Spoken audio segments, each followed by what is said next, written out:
Hello বন্ধুরা, রান্না করতে আসলাম। আজকে আমি থোর ঘন্ট করব। থোর কেটে নিয়েছি, এখানে কেটে একটু ভাপিয়ে নিয়েছি এই যে। আর এখানে আমি ছোট ছোট করে আলু কেটে নিয়েছি। এইভাবে ডুমো ডুমো করে আলু কাটতে হবে। আমি কড়াই বসিয়ে দিয়েছি। কড়াইতে আমি তেল দিয়ে দিচ্ছি। থোর ঘন্ট করব আজকে।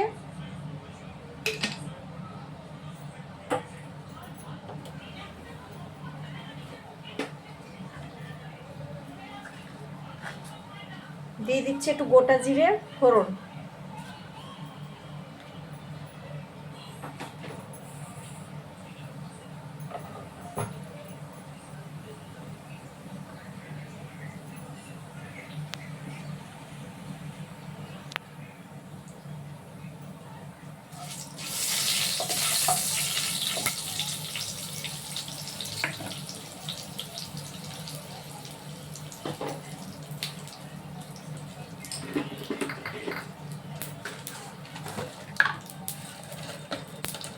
একটা তেজপাতা দিয়ে দিচ্ছি।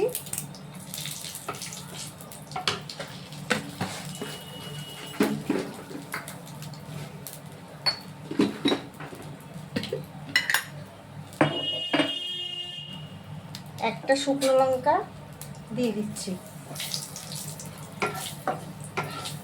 ফোড়নটা যখন ভালো করে মানে গন্ধ বেরোবে পুড়ে, এবার আমি আলুটাকে দিয়ে দিচ্ছি।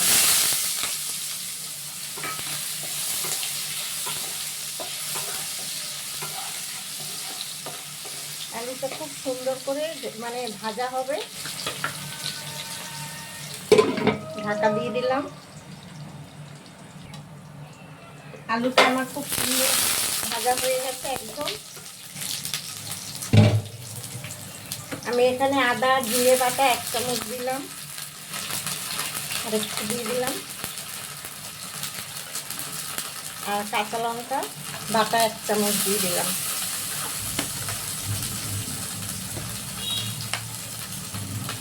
এক চামচ টমেটো বাটা দিয়ে দিলাম।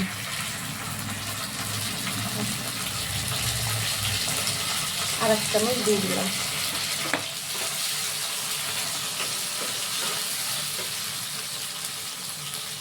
মশলাটা আমি কষাবো, একটু জল দিয়ে দিলাম।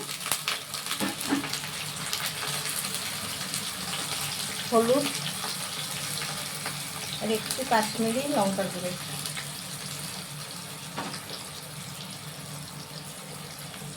স্বাদ মতো নুন দিয়ে দিচ্ছি।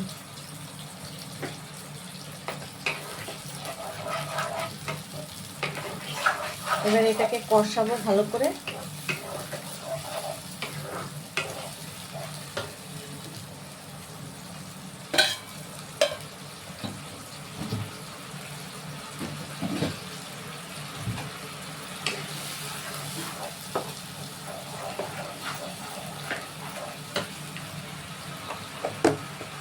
এটাকে কষাবো। কষানো হয়ে গেছে খুব সুন্দরভাবে। এবার আমি থোরটাকে ঢেলে দিচ্ছি।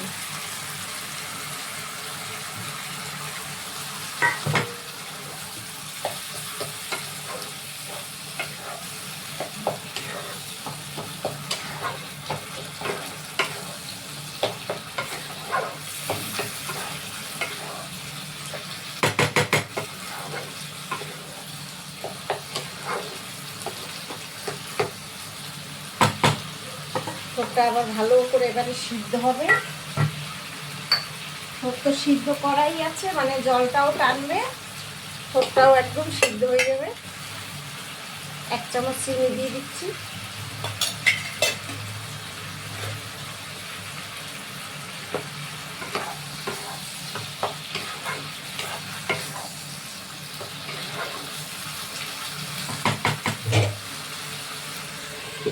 এটাকে 10 মিনিট মতন ঢাকা থাকবে।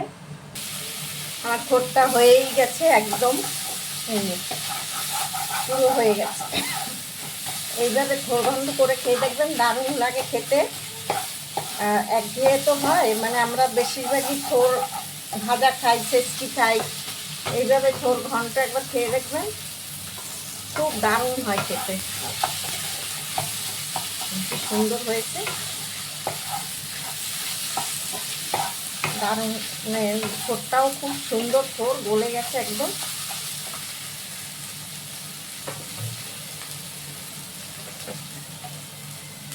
আমি এবার 1 চামচ ঘি দিয়ে দেবো, 2 চামচ ঘি দিয়ে দিলাম।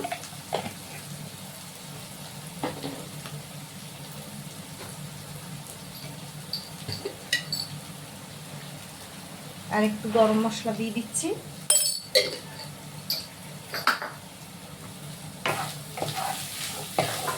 এবার আমি থোরটাকে নামিয়ে দেবো, এটা মিশিয়ে দিলাম।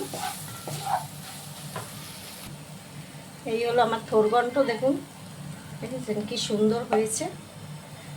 আমার এই থোর ঘন্টটা যদি আপনাদের ভালো লাগে, ভিডিওটাকে শেয়ার করে দেবেন আর একটা কমেন্ট করে জানাবেন যে আমার থোর ঘন্টটা কেমন হলো। ঠিক আছে, টাটা, আবার দেখা হবে, সবাই ভালো থাকবে।